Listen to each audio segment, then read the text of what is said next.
There are a lot of different 32-inch Quantum.OLED monitors on the market, and the one I have today is easily the most sought after, the MSI MPG 321URX. I mean, not only is it going to give you all of that 4K 240Hz HDR OLED goodness, but at just $950, that is a whole lot cheaper than the typically $1,100 to maybe $1,300 that you might expect to spend on a lot of these OLED monitors. And the question is this monitor worth the hype? Should you be waiting for it to save that money? Or did MSI have to compromise in too many areas to bring you that aggressive price? Well, let's go ahead and find out if this truly is the best monitor you can buy in 2024. All right, so the MSI MPG 321URX, which was sent to me for this review by MSI, so thank you guys for that. But of course, that will not change my opinion on the display, is a 32-inch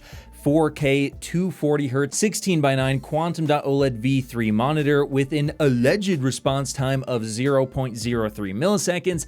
Yes, it is FreeSync and G-Sync compatible, and it does come with a whopping HDR 400 True Black certification. Now, in terms of the overall design, I do think it actually looks excellent from the front to the back, especially the back there. While it does have a bit of a gamer look to it, it's not too in your face, although my one complaint is it can be a bit hard to hide the cords at times. Now, in terms of the stand, I will say overall it's good. It doesn't take up too much room, and it does move in every single direction, but for some reason, it doesn't rotate clockwise or counterclockwise very much, which is a bit unusual. And in terms of VESA, yes, it does support standard 100 by 100 VESA mounts. Now, in terms of the ports and the features, pause if you want to know more, but do be aware, regardless of what you use, you will have to use display stream compression to get the full 4K 240Hz. Now, that being said, you can, in terms of features, disable display stream compression, which should net you 4K 144Hz without any DSC issues. You also get 90-watt power delivery over Type-C, which is pretty cool, KVM, and you can even shrink the screen to 27 or 24.5 inches, which is really cool, although it looks like it might still be kind of rendering 4K and squishing it down, and it's gonna look a lot worse, and it does appear to also disable VRR, so that's a bit unfortunate and does hurt the usability. But overall, in terms of the price, like I mentioned, this is coming in far lower than most alternatives at just $949.99, which, by the way, I'll have affiliate links in the description if you get lucky enough to find one in stock. Be sure to check. And it also comes with a 3-year warranty plus burn-in, which is actually a very long warranty for a panel like this. So really, really good stuff on paper, guys, but I've reviewed a lot of monitors and it all comes down to the performance. So is it good? Well, let's find out by first starting off with the color. And I gotta say, my first impressions before we dive into the data is these Quantum.OLED monitors look absolutely excellent. They just have incredible color volume. The vibrancy is off the charts, and it definitely destroys WOLED displays in this category in bright HDR scenes with lots of colors. But MSI has also done a good job of not appearing to oversaturate sRGB SDR content, which is going to be great for you creators out there like me, something that some Quantum.OLED panels have had issues with in the past, so great stuff there. Now, in terms of the calibration out of the box in SDR, it's not too bad, but the default mode will not clamp the color space correctly, so while it does track the EOTF pretty well and the RGB balance isn't too far off, you will need to correct it, and I have done so, and we'll have the best settings for this display in my Patreon, so be sure to check that out if you purchase this display for the best settings, and it also helps support future reviews. Now,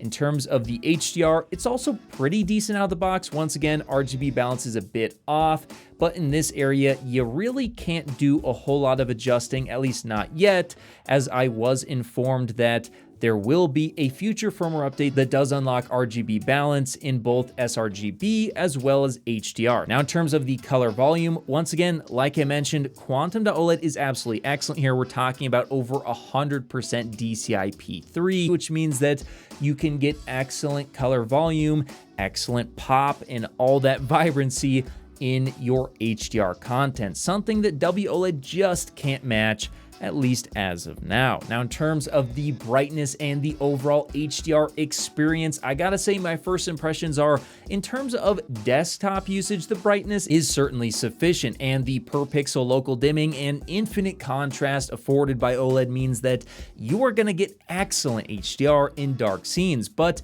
it does not get bright enough to show impactful or even give a very good HDR experience in bright scenes, something that's going to be an issue with any Quantum.OLED monitors today, as it seems like they're severely holding these things back when compared to TVs. Now, to give you an idea of just how big the gap is, here you can see that while this Quantum.OLED monitor from MSI does pretty good overall in comparison to other Quantum.OLEDs, well, it is falling far short of the 55-inch modded S90C or something like the LG G4 55-inch TV from, well, LG. These two TVs are absolutely smoking the 32-inch OLEDs from basically any brand, and this one is no different. In fact, even the 42-inch LG C4, which is much older OLED technology, is giving you much higher brightness in that 10% window, which is very important for HDR scenes. To give you an idea of just how important it is, let's go ahead and take a look at an actual game, Baldur's Gate 3, set to the D65 white point. And here you can see, overall, yes, the MSI MPG 321URX is doing pretty good here. It's actually one of the brighter 32-inch Quantum.OLEDs so far, so great to see there. But it does get beat out pretty severely by the 42-inch LG C4 once again, although of course, yes, WOLED may fall short in some brighter color scenes, but here, yeah, you can see that in a real HDR scene, it is going to be beat out by the TVs. And the 55-inch TVs, it's just absolutely getting smoked by. These TVs, we're talking about nearly, I think maybe even in some cases in excess of 3 times as bright in actual HDR scenes than these 32-inch Quantum.OLED. So once again, really great for nighttime HDR scenes, but they have got to unlock the brightness on these things to give us more impact in those bright daytime scenes. But overall, this is certainly far, far better than what we've seen on past LCDs, and in some cases, it will still look better than, say, a mini LED monitor. But if the scene's really bright, once again, probably not gonna be the case. Now, in terms of the shadow detail, I was actually pretty impressed. Not too long ago, I took a look at the LG and the shadow detail was awful on their 32-inch, but that's not the case here. MSI has done a pretty good job showing you the vast majority of shadow detail, both in SDR as well as HDR. But now let's go ahead and move on to the latency. Is this good for gaming? Are you gonna go from rookie all the way up to a diamond player by moving to this? Well, probably not. You're probably still gonna be bad, but the good news is it might make you just that little bit better, because we're talking about 26 milliseconds of total system latency, one of the fastest displays I've ever measured when it comes to latency. Likewise, when we take a look at the motion performance, perhaps even more important, 240 Hz OLED is incredible. Certainly not as good as the 480 Hz mode on the LG. That's pretty crazy in motion, but that's at 1080p. And let's be honest, guys, there is not only an advantage to your eyeballs to look at 4K, as it looks quite a bit better, but even in some competitive games, I would argue that seeing people in far higher detail could be just as, if not more important, than getting slightly better motion. Although, of course, that's going to depend on what you find more important yourself. But regardless, 240 Hz looks really great. You can start to make out that it's saying better than 60 Hz, which is a good milestone to pass. And even 120 Hz OLED, not too bad, but at 60 Hz, yeah, 60 Hz looks pretty blurry even on OLED. Now, let's talk about the text clarity in the sub-pixel layout. It's nothing atrocious, it's certainly very usable, and I think the majority of users will be pretty satisfied with the overall text clarity of this display, but let's not kid ourselves, the triangle arrangement of these RGB subpixels is going to lead to some pretty bad fringing at times, and it is going to make it look like in a lot of scenes that there's just permanent chromatic aberration. It's very fine, but it is there, and it will be a little bit distracting to some, and this is an area where I'd like to see them improve. And by them, I don't mean MSI, I mean Samsung Display, who should be creating these displays. But now let's talk about the finish and the perceived clarity. And I gotta say, overall, the clarity is great. That glossy coating in a light-controlled room leads to excellent clarity, vibrancy, and contrast. It absolutely destroys a matte finish in a light controlled room, and I'll even take it over a matte coating in a lighter room 10 out of 10 times, as it's just going to give you a far more clear image, which is very important for a 4K display.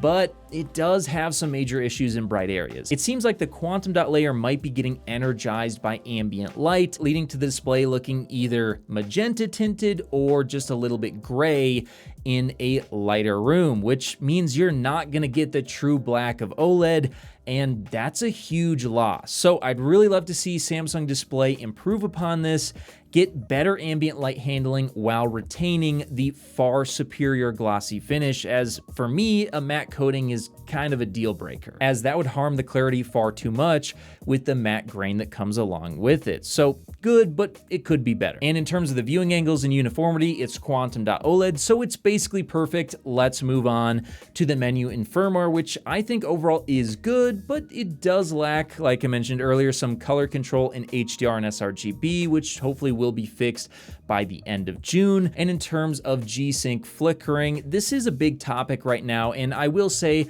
I rarely ever notice this because, and this is true for this model as well, if you cap your FPS to something you can achieve consistently, this is something you really shouldn't be seeing. However, if you uncap your FPS and it's wildly swinging, especially in a dark area, yeah, you're probably gonna see some flickering on really any OLED monitor. So there you have it, guys. The MSI MPG 321URX is an absolutely phenomenal monitor for the price. Yes, it didn't launch in a perfect state, but firmware updates have definitely gone a long way to making this monitor a significantly better investment than the MAG model, if you can actually find it. And yes, this is not a perfect monitor or something that I would consider to be an endgame monitor either, but compared to all the other monitors on the market today, and even a lot of other OLED monitors, well, this is bringing not only excellent performance, but also excellent value. I mean, mini LED just can't hold a candle to the contrast that this thing has. The motion performance is also uncontested by any other display technology, and of course, it's bringing you all those same benefits other monitors have, and a ton of other nice features for a far lower price, and there isn't anything majorly wrong with it. Yes, I would like to see them get that firmware update that actually allows us to color balance it a little bit better, and of course these OLEDs definitely need to get brighter, and I think that their text clarity does need to be improved as well, but the overall package is just absolutely amazing, and I do highly recommend the MSI MPG 321URX. So if you're interested, I'll be sure to have some affiliate links in the description below, so be sure to check those out because you might just get lucky and find one in stock.